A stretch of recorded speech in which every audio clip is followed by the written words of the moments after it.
باللہ من الشیطان الرجیم بسم اللہ الرحمن الرحیم۔ پیارے بچوں، السلام علیکم ورحمۃ اللہ وبرکاتہ۔ آج ہم سورہ احزاب شروع کرتے ہیں۔ اس کا سب سے پہلے تعارف۔ سورہ احزاب مدنی صورت ہے، اس میں ٹوٹل آیات 73 ہے۔ یہ پارہ نمبر 21 اور 22 میں ہے۔ سورت نمبر قرآن میں جو اس کو نمبر دیا گیا ہے وہ ہے 33 نمبر پر ہے۔ اس میں ٹوٹل رکوع جو ہے وہ 9 ہے، 5 ہجری کو نازل ہوئی۔ اس میں سب سے بڑا واقعہ جنگ احزاب کا بیان کیا گیا ہے۔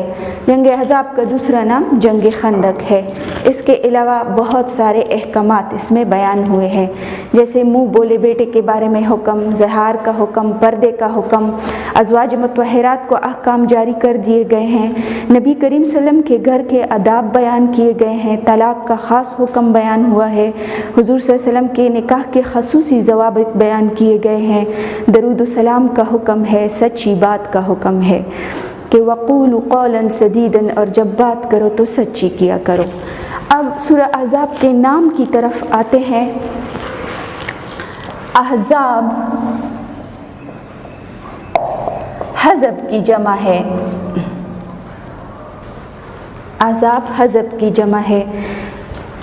احزاب اس لیے کہا جاتا ہے کہ بہت سارے گروہوں نے مل کر آپ صلی اللہ علیہ وآلہ وسلم پر حملہ کرنا چاہا۔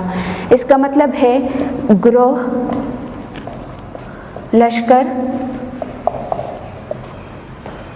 جماعت۔ بہت سارے گروہوں نے آپ صلی اللہ علیہ وآلہ وسلم پر حملہ کرنا چاہا۔ یہ اس طرح ہوا کہ آپ صلی اللہ علیہ وآلہ وسلم نے یہودی قبائل کو جلاوطن کر دیا تھا۔ اس کو اس بات کا سخت غصہ تھا، تو یہودی قبیلے بنو نذیر کے 20 سرداروں نے آپ صلی اللہ علیہ وسلم کے خلاف مشرکین مکہ کو جنگ پر آمادہ کر لیا، اور اس طرح کرتے کرتے وہ مشرکین مکہ کے پاس پہنچ گئے، ان کو آپ صلی اللہ علیہ وسلم کے خلاف جنگ پر آمادہ کیا۔ اس طرح بنو غطفان کے پاس پہنچ گئے، اور پھر اس کے بعد ایسے کرتے کرتے بہت سارے قبیلوں کو آپس میں ملا لیا، 10,000 کی فوج تیار کر لی اور مدینہ کی طرف روانہ ہوئے۔ اس لیے اس کو احزاب کا نام دیا گیا۔ دوسرا نام اس کا خندق ہے۔ خندق نام اس لیے رکھا گیا کہ آپ صلی اللہ علیہ وآلہ وسلم پر جنگ تھوپ دی گئی، تو آپ صلی اللہ علیہ وسلم نے اپنے ساتھیوں سے مشورہ کیا۔ سلمان فارسی نے مشورہ دیا کہ ہمیں مدینہ کے گرد خندق کھودنا چاہیے، تو آپ صلی اللہ علیہ وآلہ وسلم نے 1200 گز لمبی، 5 گز چوڑی اور 5 گز گہری خندق کھودنا شروع کی صحابہ کرام کی مدد سے، تو اس لیے اس کو جنگ خندق بھی کہا جاتا ہے۔ پیارے بچوں، اس میں سب سے بڑا واقعہ جو ہے جنگ احزاب کا بیان ہوا ہے، تو آئیے میں تھوڑا سا جنگ احزاب کا خلاصہ بیان کرتی ہوں، اس کے بعد ایکسرسائز کی طرف جاتے ہیں۔ احزاب حزب کی جمع ہے، جس کے معنی ہے گروہ، جماعت، یعنی بہت سے جماعتوں نے مل کر ایک گروہ بنایا اور آپ صلی اللہ علیہ وسلم پر 10,000 لشکر مسلط کی اور جنگ کرنے کی کوشش کی۔ اس وقت جزیرۃ العرب میں سکون چھا گیا تھا، ہر طرف امن و امان تھا، حالات مسلمانوں کے لیے بہت سازگار ہو گئے تھے، دور دور تک مسلمانوں کے حکمرانی کا سکہ بیٹھ گیا تھا، تو یہودیوں کو سخت جلن ہوئی۔ انہوں نے نئے سرے سے سازش شروع کی اور مسلمانوں پر ایک ایسی آخری کاری ضرب لگانے کی تیاری میں مصروف ہو گئے تاکہ مسلمانوں کا خاتمہ کیا جائے۔ چونکہ انہیں براہ راست مسلمانوں سے ٹکرانے کی جرأت نہ تھی، اس لیے اس مقصد کی خاطر ایک نہایت خوفناک پلان تیار کیا۔ اس کی تفصیل یہ ہے کہ بنو نذیر کے 20 سردار قریش مکہ کے پاس گئے اور انہیں آپ صلی اللہ علیہ وسلم کے خلاف جنگ پر آمادہ کرتے ہوئے اپنی مدد کا یقین دلایا۔ قریش نے ان کی بات مان لی۔ اس کے بعد یہود کے سردار بنو غطفان کے پاس چلے گئے، ان کو بھی جنگ پر آمادہ کر لیا۔ اس طرح کرتے کرتے بہت سارے قبائل کو جنگ پر آمادہ کرنے کی کوشش کی۔ ان سارے قبائل نے ایک مقررہ وقت اور پروگرام کے مطابق مدینے کا رخ کیا۔ اس طرح مشرکین نے یہودیوں کے ساتھ مل کر 10,000 فوج تیار کی اور جنگ کے لیے مدینہ پہنچ گئے۔ مسلمان صرف 3,000 تھے۔ آپ صلی اللہ علیہ وسلم نے اپنے صحابہ سے مشورہ کیا کہ ان کے خلاف کیا کیا جائے۔ سلمان فارسی نے خندق کھودنے کا مشورہ دیا تو تمام صحابہ نے مل کر خندق کھودنا شروع کی۔ خندق کھودتے وقت ان کو بہت زیادہ بھوک لگی۔ تمام صحابہ کرام آپ صلی اللہ علیہ وآلہ وسلم کے پاس آئے، کہا یا رسول اللہ ہمیں تو بہت بھوک لگی ہے۔ آپ صلی اللہ علیہ وآلہ وسلم کے سامنے اپنے پیٹ سے اپنی قمیص اٹھائی اور کہا دیکھیں یا رسول اللہ ہم نے اپنے پیٹ پر پتھر باندھے ہوئے ہیں۔ آپ صلی اللہ علیہ وآلہ وسلم نے اپنے پیٹ سے کپڑا اٹھایا۔ آپ صلی اللہ علیہ وسلم نے 2 پتھر باندھے ہوئے تھے۔ اس کے بعد آپ صلی اللہ علیہ وآلہ وسلم کے پاس صحابہ کرام آئے کہ خندق کے اندر ایک بہت بڑا چٹان جو ہے وہ نمودار ہوا ہے، ہم نے بہت کوشش کی لیکن ہم سے نہیں توڑا جا رہا۔ آپ صلی اللہ علیہ وآلہ وسلم کا یہ بہت بڑا معجزہ تھا۔ ساتھ ساتھ میں آپ صلی اللہ علیہ وسلم پیشن گوئیاں بھی دیتے رہے اور جو پیشن گوئیاں دی وہ بعد میں بالکل سچ ثابت ہوئی۔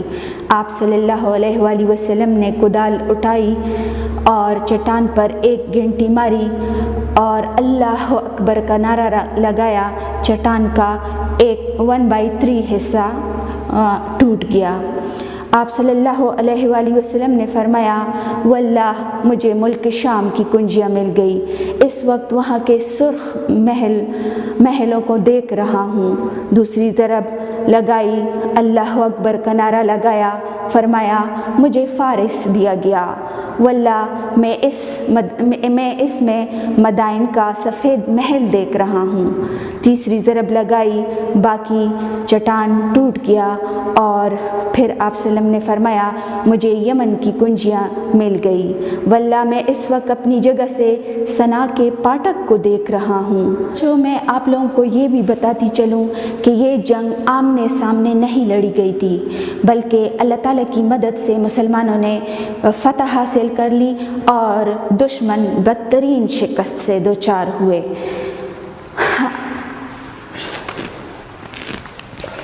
جنگ احزاب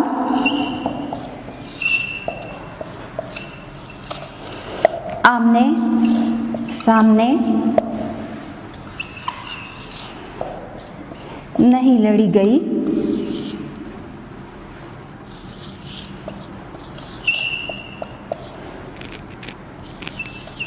تھی۔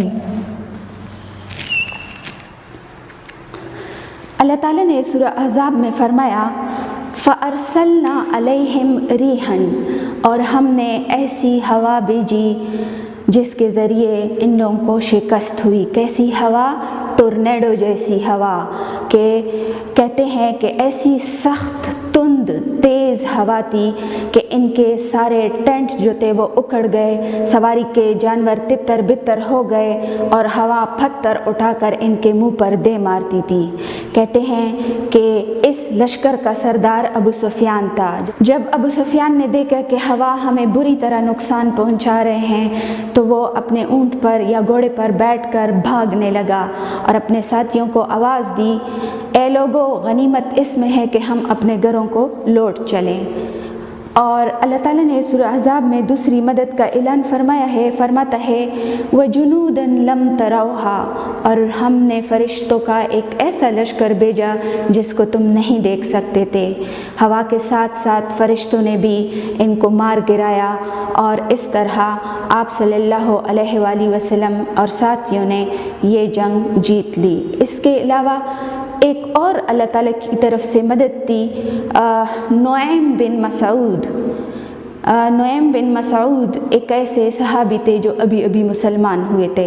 آپ صلی اللہ علیہ وآلہ وسلم سے فرمایا کہ یا رسول اللہ میرے مسلمان ہونے کا پتہ ابھی مشرکین مکہ کو نہیں ہے، میں جا کے ان کے لشکر میں دیکھتا ہوں کہ وہاں پہ کیا ہو رہا ہے۔ آپ صلی اللہ علیہ وآلہ وسلم نے ان کو اجازت دی۔ جب وہ وہاں چلے گئے تو بنو قریظہ کے نوجوان بھی وہاں موجود تھے۔ اس سے پہلے یہ ہوا تھا کہ مشرکین مکہ نے بنو قریظہ کے 7 جوانوں کو قتل کر دیا تھا، اور پھر نعیم بن مسعود نے ایسی چال چلی دونوں کے درمیان کہ پھوٹ ڈال دی۔ چال یہ تھی کہ بنو قریظہ کو کہا کہ تمہیں یاد نہیں ہے وہ جو 7 نوجوان آپ کے ان لوگوں نے قتل کر دیے تھے، ابھی تو آپ لوگوں کے ساتھ موجود ہے، موقع ہے، ان سے بدلہ لے لو۔ اور پھر مشرکین مکہ کے پاس، سرداروں کے پاس جاتے ہیں اور کہتے ہیں کہ آپ لوگوں کو یاد نہیں جو بنو قریظہ کے 7 جوانوں کو آپ لوگوں نے قتل کر دیا تھا؟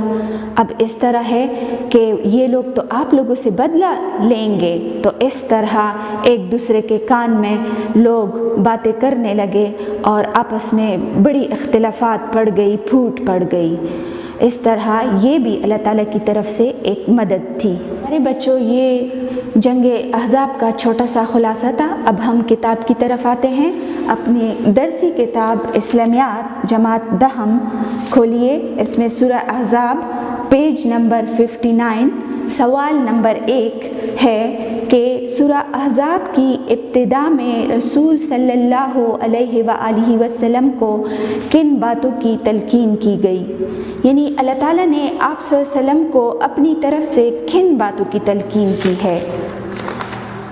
اس کا پس منظر یہ ہے کہ جنگ احد کے بعد ابو سفیان بن حرب، اکرمہ بن ابو جہل، عمر بن سفیان مدینہ آئے اور منافقوں کے سردار عبداللہ بن ابی کے ہاں مہمان ٹھہرے۔ پہلے انہوں نے آپ صلی اللہ علیہ وآلہ وسلم سے امان طلب کی، اس کے بعد خدمت اقدس میں حاضری دی اور مفروضات پیش کیے۔ پیارے بچوں، مفروضات فرضی باتوں کو کہا جاتا ہے، جیسے انہوں نے کہا کہ ہمارے بتوں لات، منات، عزا کے بارے میں کچھ بھی نہ کہیے، بلکہ لوگوں سے کہیں کہ یہ بھی شفاعت کے قابل ہے۔ آپ صلی اللہ علیہ وآلہ وسلم نے جب یہ مفروضات سنی تو آپ صلی اللہ علیہ وآلہ وسلم کو بہت کوفت محسوس ہوئی۔ آپ صلی اللہ علیہ وسلم کھڑے ہو گئے۔ کوفت کا مطلب ہے کہ آپ صلی اللہ علیہ وسلم نے تکلیف محسوس کی جب ان لوگوں نے کہا کہ ہمارے بتوں کے بارے میں کچھ غلط مت کہیں۔ یہاں پر آپ صلی اللہ علیہ وآلہ وسلم کے ساتھ حضرت عمر رضی اللہ تعالیٰ عنہ بھی موجود تھے۔ انہوں نے کہا، یا رسول اللہ حکم دیجئے تاکہ میں ان کے سر قلم کر دوں۔ آپ صلی اللہ علیہ وسلم نے فرمایا، اے عمر، میں پہلے ان کو امان دے چکا ہوں۔ پھر آپ صلی اللہ علیہ وسلم نے حکم دیا کہ ان کو جلدی سے مدینہ بدر کیا جائے۔ پھر ان کو مدینہ بدر کر دیا گیا۔ اس کے بعد ہم چلتے ہیں آیت کے دوسرے حصے کی طرف۔ آیت کے دوسرے حصے میں اللہ تعالیٰ فرماتا ہے، اے نبی، آپ صلی اللہ علیہ وسلم اپنے رب کی طرف سے وحی کی پیروی کیجئے، یعنی جو وحی اللہ تعالیٰ کی طرف سے آتی ہے اس کی پیروی کیجئے، لوگوں کی پرواہ مت کیجئے۔ ہوا یہ تھا کہ اس آیت میں اس بات کا ذکر ہے جب حضرت زید رضی اللہ تعالیٰ عنہ نے حضرت زینب کو طلاق دی۔ حضرت زید آپ صلی اللہ علیہ وسلم کے منہ بولے بیٹے تھے، تو اس وقت عرب میں یہ رواج تھا کہ کوئی منہ بولے بیٹے کے بیوی یا طلاق یافتہ یا بیوہ سے شادی نہیں کرتے تھے۔ تو آپ صلی اللہ علیہ وسلم اپنے منہ بولے بیٹی کی طلاق یافتہ سے شادی کرنا چاہتے تھے، لیکن یہ کام عرب کے جاہلانہ رسم کے خلاف تھا۔ اس پر یہ آیت نازل ہوئی کہ اللہ کی طرف سے آنے والے وحی کی پیروی کیجیے، دنیا کی مخالفت کی پرواہ نہ کریں، بلکہ اللہ پر بھروسہ رکھیں۔ اللہ آپ صلی اللہ علیہ وسلم کے لیے بطور کارساز کافی ہے۔ پیارے بچوں، اسی ایکسرسائز میں اسی پیج پر 59 پیج پر سوال نمبر 2 کی طرف جاتے ہیں۔ سوال نمبر 2 ہے، اس سبق کی آیات میں، اس سبق سے مطلب ہے کہ سورہ احزاب کی آیات میں منہ بولے بیٹوں کے بارے میں اللہ تعالیٰ نے کیا ہدایات دی؟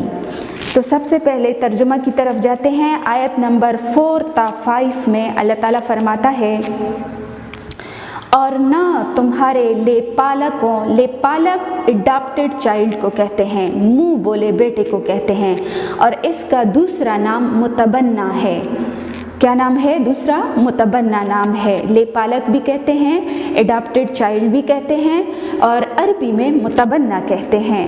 اور نہ تمہارے لے پالکوں کو تمہارے بیٹے بنایا، یہ سب تمہارے منہ کی باتیں ہیں، اور اللہ تو سچی بات فرماتا ہے اور وہی سیدھا راستہ دکھاتا ہے۔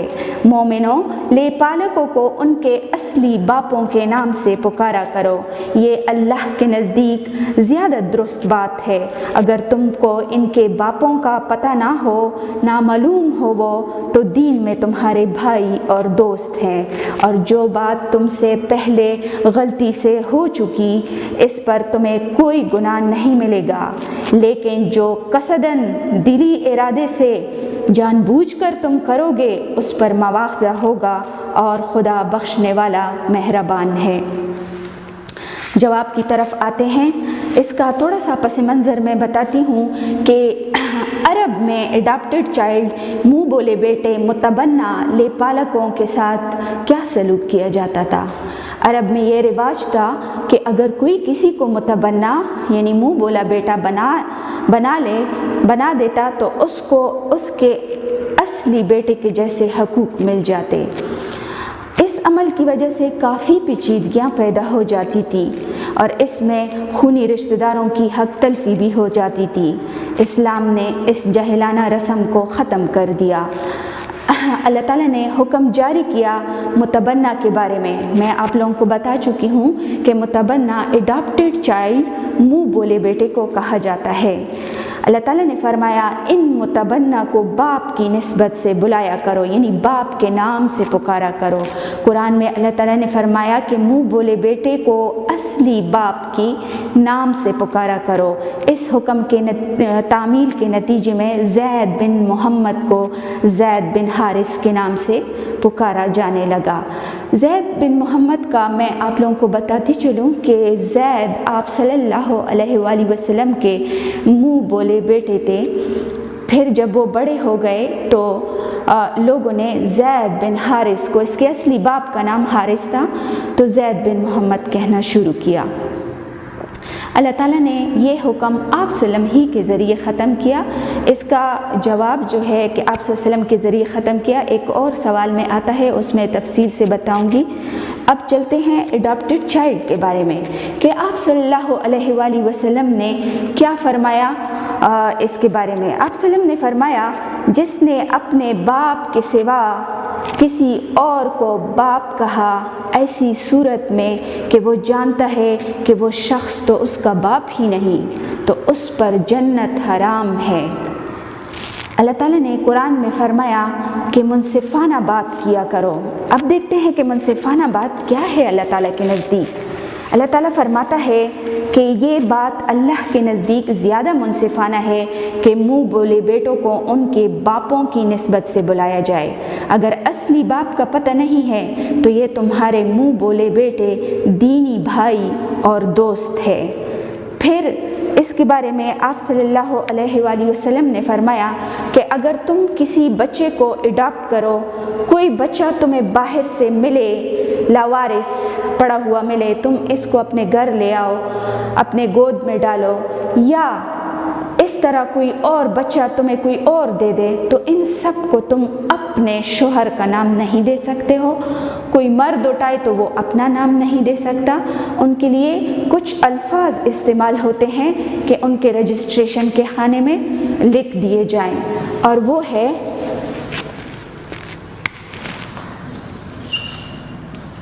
بن ابی۔ یہ الفاظ ان کے رجسٹریشن میں، ان کے شناختی کارڈ میں، ان کا اسکول میں داخلہ ہوتا ہے یا جہاں بھی ان کو داخل کراتے ہیں تو یہ بن ابی استعمال کیا جائے ان کے رجسٹریشن کے خانے میں باپ کی جگہ۔ اس کا مطلب ہے اس باپ کا بیٹا جو کہ نامعلوم ہے۔ اگر کسی نے منہ بولا بیٹا بنایا اور اس کے باپ کا نام معلوم نہیں تو بہتر ہوگا کہ رجسٹریشن، شناختی کارڈ، اسکول کے فارم میں بن ابی لکھ دیا جائے کہ ان کی باپ کے نام کی جگہ یہ الفاظ استعمال کیے جائیں، یعنی اس باپ کا بیٹا جو کہ نامعلوم ہے۔ اللہ تعالیٰ نے فرمایا کہ یہ خون کا رشتہ نہیں ہے، اس لیے آپ صلی اللہ علیہ وسلم نے فرمایا کہ بن ابیہ لکھ دیا جائے۔ یہ رشتہ خون کا رشتہ نہیں۔ اس سلسلے میں شرعی احکام کیا ہے؟ شرعی احکام سے مراد کہ کیا جب یہ بڑا ہوگا تو اس سے پردہ جائز ہے؟ ہاں، اس سے اسی طرح پردہ کیا جائے گا جیسے آپ غیر سے کرتے ہو۔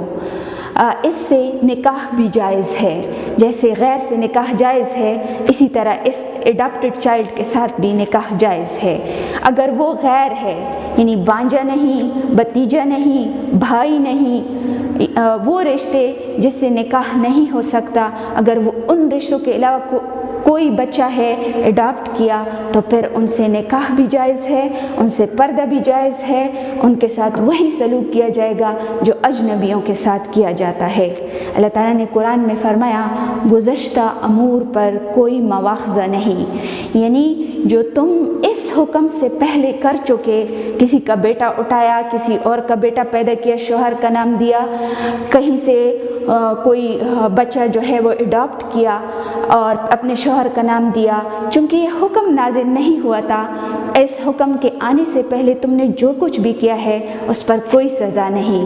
اس حکم کے آنے کے بعد اللہ تعالیٰ فرماتا ہے کہ اس حکم کے آنے سے پہلے جو کچھ ہوا اس پر کوئی سزا نہیں، ہاں اس حکم کے آنے کے بعد پرانا طریقہ دہرانا بالکل غلط ہوگا، اس پر اللہ تعالیٰ تمہیں ضرور سزا دے گا، لیکن جو کچھ تم سے پہلے ہو چکا اللہ اسے معاف فرمائے گا۔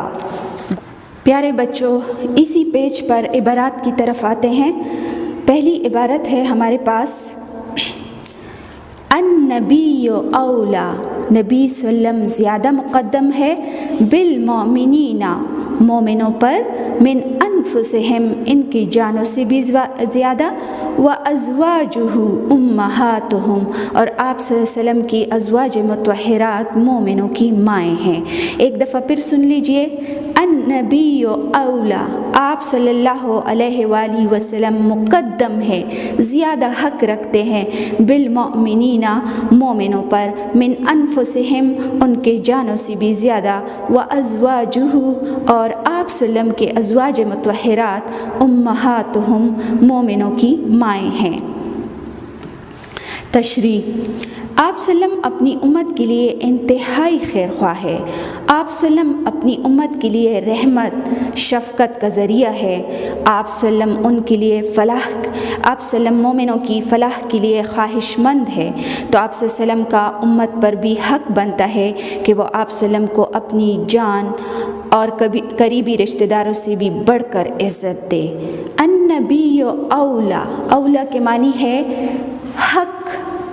آپ صلی اللہ علیہ وسلم زیادہ حق رکھتے ہیں۔ کیا حق رکھتے ہیں؟ مسلمانوں پر آپ صلی اللہ علیہ وسلم کا حق ہے کہ وہ آپ صلی اللہ علیہ وسلم کے حکم کی پیروی کرے، آپ صلی اللہ علیہ وسلم کی اطاعت کرے، آپ صلی اللہ علیہ وسلم کی سنت کو اپنی زندگی کا حصہ بنائیں۔ اللہ تعالیٰ کا ارشاد ہے، تمہارے پاس تم ہی میں سے ایک نبی آیا ہے جس پر تمہاری تکلیف گراں گزرتی ہے، وہ تمہاری کامیابی کے لیے نہایت خواہش مند ہے اور تمہارے لیے انتہائی شفیق و رحیم ہے۔ اس لیے اللہ تعالیٰ نے فرمایا اولا، مقدم ہے، آپ صلی اللہ علیہ وسلم زیادہ حق رکھتے ہیں۔ آپ صلی اللہ علیہ وسلم کا حق ہر مسلمان پر دوسرے تمام مسلمانوں سے زیادہ ہے، یہاں تک کہ خود اپنی جانوں سے بھی زیادہ۔ اس لیے اللہ نے فرمایا آپ صلی اللہ علیہ وسلم مومنوں کے لیے ان کی جانوں سے بھی زیادہ محبوب ہے۔ مومنوں کو اگر اپنی جان اور آپ صلی اللہ علیہ وسلم کی اطاعت، آپ صلی اللہ علیہ وسلم کی نموز میں سے کسی ایک کا انتخاب کرنا پڑے تو وہ اپنی جان کا نذرانہ دے کر آپ صلی اللہ علیہ وسلم کی اطاعت، آپ صلی اللہ علیہ وسلم کی اطاعت کا رشتہ اور نموز، آپ صلی اللہ علیہ وسلم کی عزت کو برقرار رکھیں گے، اپنی جان کا نذرانہ پیش کریں گے۔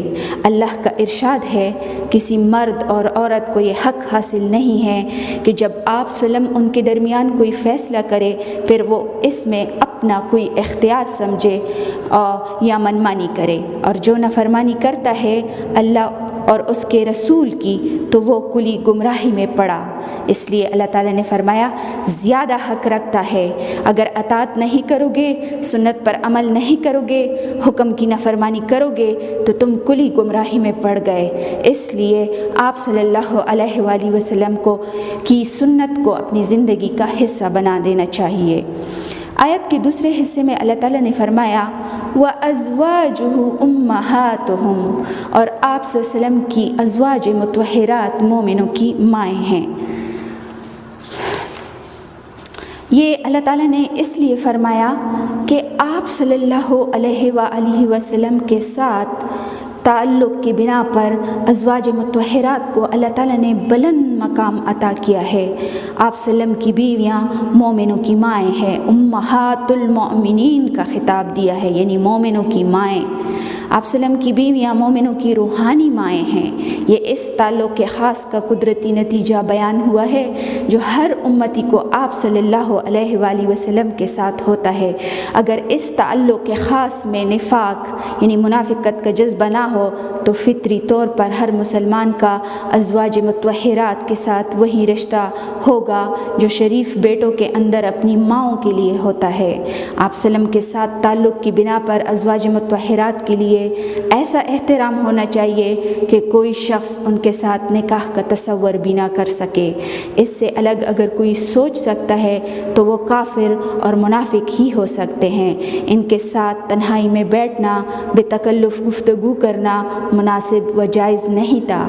اس کے بارے میں بھی اللہ تعالیٰ نے سورہ احزاب میں فرمایا ہے اور جب تم امہات المومنین یعنی ازواج مطہرات سے کوئی بات کرو تو پردے کے پیچھے کیا کرو، اور جب ان سے کوئی چیز مانگو تو پردے کے پیچھے سے مانگا کرو۔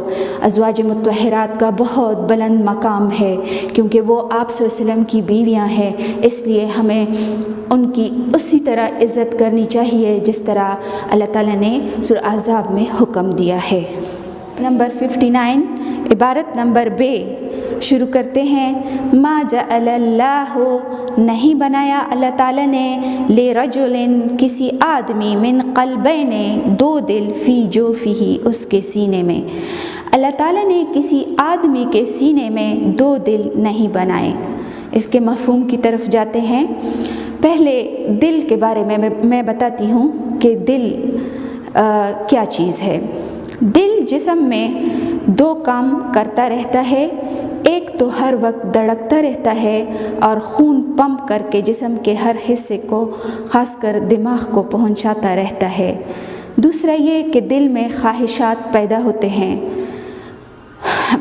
دوسرا یہ کہ دل خواہش و ارادہ بھی پیدا کرتا ہے، اس لیے دل روحانی و حیوانی اور دیگر تمام قوتوں کا سرچشمہ ہے۔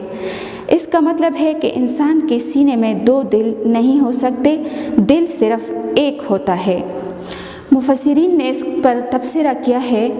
بعض مفسرین کہتے ہیں کہ یہ آیت ایک قریشی کے بارے میں نازل ہوا ہے، وہ عقل و فہم سے پر تھا، اس نے اپنے بارے میں مشہور کر رکھا تھا کہ اس کے سینے میں دو دل ہے اور دونوں عقل و فہم سے پر ہے، کیونکہ وہ ہر بات کا جواب برجستہ دیتا تھا۔ اس کو بہت سارے اشعار یاد تھے اور اشعار اس زمانے میں جس کو بھی یاد ہوتے تھے اس کو بڑا عقل مند اور بڑا ٹیلنٹڈ آدمی سمجھا جاتا تھا۔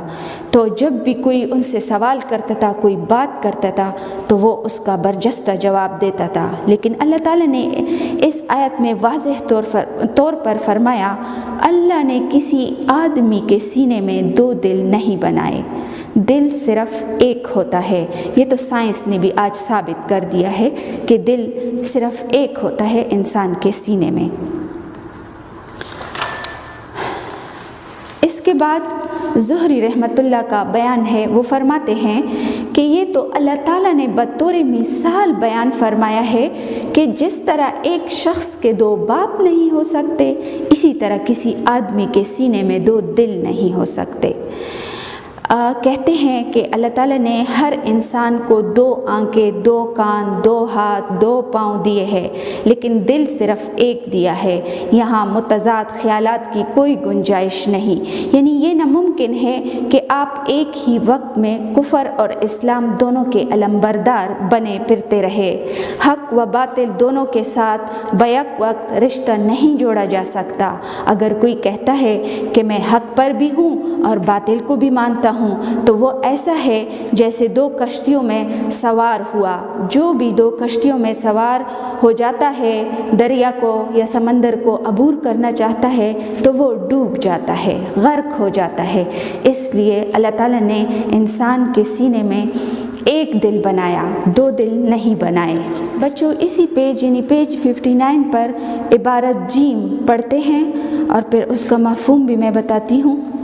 ما جعل نہیں بنایا ازواجکم تمہاری بیویوں کو کملیہ تظاہرون جس سے تم ظہار کرتے ہو منہن امہاتکم تمہاری مائیں، اور نہ تمہاری عورتوں کو بیویوں کو جن کو تم ماں کہہ بیٹھتے ہو ماں نہیں بنایا۔ تظاہرون تم ظہار کرتے ہو، ظہار زہر سے نکلا ہے جس کے معنی ہے پیٹھ۔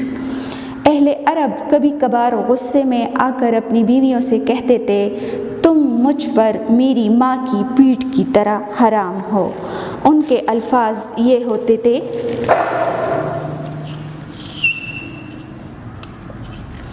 انت